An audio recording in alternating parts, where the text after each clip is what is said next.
Hey collectors, welcome to Star Wars Collected. I'm Jonathan. If you're new here, I hope you consider sticking around and subscribing. But if you've been here before, hope you leave me a like faster than a clone turns on their Jedi during Order 66, because I have the premium format Aayla Secura statue. We're gonna open it up today and check it out. All right guys, I actually got this in a couple months ago probably, but between the holidays and right now my entire collection is just sort of in my bedroom until I figure out exactly how I want to do this up. So we're going to open it up now and hopefully it's all in good shape. I actually haven't opened it up at all, so hopefully it survived the shipping process here. I came into collecting around 2015 or so, something like that. I had just gotten a big boy job, my second big boy job, one that actually paid real money, and I just bought a house, and I thought, oh, you know what, I really liked Star Wars growing up, and I'm really excited about the fact of making Star Wars content again. It sure would be cool to maybe have like a Stormtrooper helmet or something like that. You guys can't even see, I mean, there's literally like 100 helmets behind me over here. So, pretty crazy, but here we are. So things like this premium format Sideshow collectible Aayla Secura statue. This is kind of before my time, before I was kind of collecting this bigger stuff, but through the magic of eBay and other places like that, we kind of get to catch up with some of our favorite collectibles. And it's slowly, come look at this slow reveal, guys. Slow reveal through the magic of gravity. And there we go. Okay. So, Aayla Secura, kind of interesting. From what I understand, the actress who played her just happened to work at Lucasfilm, and they were looking for really what kind of came down to a model to kind of be this character.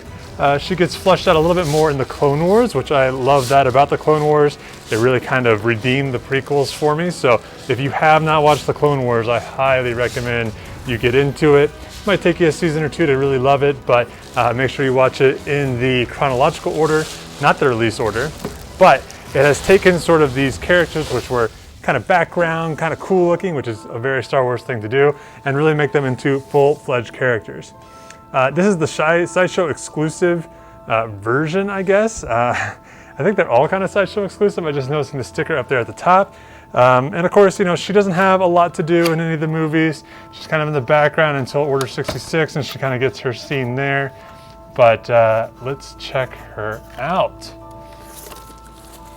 Now, it's kind of interesting to find a premium format figure in this type of box now. Pretty much now, they come in square boxes. Not so much these kind of long, skinny ones. This kind of reminds me a little bit more of like the Scout Trooper and speeder bike type box that you would get. If you happen to be a big Aayla Secura fan, she can often be found at conventions, at things like Star Wars Celebration. Her autograph is usually among one of the less expensive ones. But you know, Twi'leks always just look so cool. It's just one of the coolest designs out there. As I take it out, I'm wondering if I kind of maybe I should have maybe taken the other part out. This arm and some of this stuff just sort of seems to be sitting here, but if I had left this side up and taken that side down, then it would have been secure. So we're okay. I had a little bit of a panic moment for there because there was just sort of this random arm there. So yeah, random arm. It's about right now, Avatar 2 has just come out, and so I'm getting a little bit of Na'vi vibes from this. We have a trooper helmet in the style of Aayla Secura's troopers. This is actually super cool. There's this major gash on here from the lens all the way across like that, as if her lightsaber had defended herself and taken a nice big chunk out of this trooper's helmet. Not something I had noticed when buying it. There is a battery pack option here in the bottom, so you can put batteries into it. And here is the base. We have some local flora to match where she ultimately met her demise. Little button over here to turn it on and off, and there are pegs here in the bottom, as well as a metallic one, which has to be where they transfer the power up. It actually looks like a headphone jack, which is what is on her foot, so that's pretty cool. It's got a little mushroom top type thing here, and I did notice a little place on the base where maybe that fits in. All right, let's take the lady out. Everything seems to be in tip-top shape. That's good. Always concerned about fingers when it comes to premium format statues. I have a couple that do not have the best fingers, but often when I see them for sale, just premium format statues in general, the fingers are broken. I do have a little flap here that just sort of fell off. It looks like maybe this is supposed to be secured to the front, but that is an easy fix, I think. A little bit of glue and she'll be good as new. So here is the main body of the statue. We have cut and sew here with the pants and the top. The sleeve appears that it is just a sleeve on the one side. Boots down here are polystone. She's got a little heel to herself. Good face on her. I feel like they kind of cast this character based off of just who had really nice abs in The Office. And on this one, you can see where they kind of airbrushed a little bit of extra definition there to help her out. But it kind of is what it feels like. I'm having a little bit of a hard time lining those two up. I don't want to bend anything, there we go, unnecessarily. And then her other foot just sort of rests back here. Oh, the other piece we'll have to fix later. So I'm gonna go ahead and take out these items and we'll put the styrofoam on the ground. Let's go ahead and give her all of her arms. Are we not generous? And it's a cool saber stance that she has here. So the lightsaber is going behind her, very kind of Ahsoka-esque, and then she is using the Force with her hand here. So let's take a look at these. We've got our trooper helmet here with the major scar. You can either choose between the trooper helmet or having this. This is what the difference is that it comes with a helmet that you can swap in down there. Let me go ahead and move this around a little bit, let the light catch it. Looks like she's got a little bit of belly button ornamentation, very appropriate for 2005.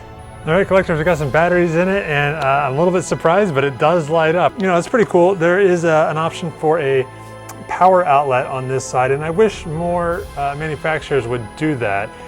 You know, batteries are cool because you don't necessarily have to have it plugged into the wall, of course, but batteries, you shouldn't really keep them in something long term if you're not using them. So I always remove batteries from all of my stuff, which then means whenever you want to go and turn it on real quick to show somebody or something of that nature to get the full effect, you kind of have to, like, you know, take this all apart, put the battery in, turn it on, and then, you know, you sort of look at it and it's like, oh, that's really cool. But, you know, you kind of want to turn it off within a minute or two, and it's just a lot of work to do that. So overall, you know, premium format statues have changed a lot. You know, I have some of the really early stuff. I have like the Luke Skywalker from A New Hope, and it was one of my first ones, and it was like really inexpensive because it's just not great. You know, it's okay.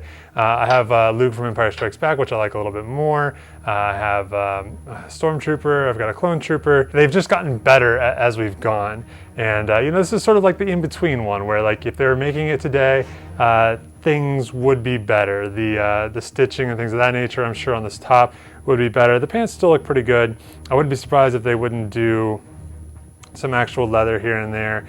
And the wrappings on the head, I could see maybe doing those in actual fabric. But you know what, these things used to cost a whole lot less than they do now. I mean, they cost basically twice as much as they used to. So, you know, the range that these used to sell for, to me, is a much more comfortable area than what they are currently. If I get the choice between having two really cool statues in my collection or just having one, I'm probably going to choose two most of the time. So this is sort of a surprise piece for me. It wasn't something that was heavily on my radar. Honestly, the Jedi, and actually really the female characters in premium format, go for quite a bit. There's a Shak Ti version as well. She usually still goes for well over $1,000. But you know, this was a piece that I always kind of thought went for certainly more than what I paid for, about twice as much as what I paid for. So I was really excited to win this and secure this on eBay.